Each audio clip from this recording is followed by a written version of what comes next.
اللہ الرحمن الرحیم۔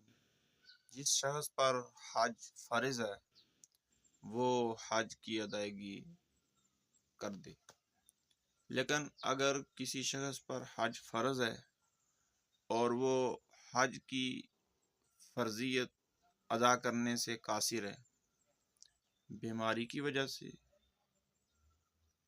مجبوری کی وجہ سے یا کسی اور عذر کی وجہ سے وہ افعال حج ادا نہیں کر سکتا، تو ایسا شخص حج بدل کروائے۔ حج بدل کا مطلب یہ کہ وہ شخص جس پر حج فرض ہے وہ اپنے خرچ سے کسی اور شخص کو حج کی ادائیگی کے لیے بھیجے، اور وہ جانے والا شخص حج کے افعال ادا کر دے اور اس کی طرف سے نیت کرے حج کی،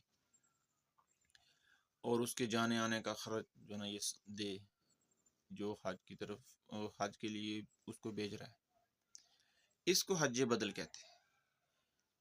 اگر حج فرض ہے تو خود ادا کرے، خود ادا نہیں کر سکتا تو حج بدل کرائے، یعنی کسی اور کو اپنا خرچ دے کر بھیجے اور وہ اس کی طرف سے حج کر کے آئے۔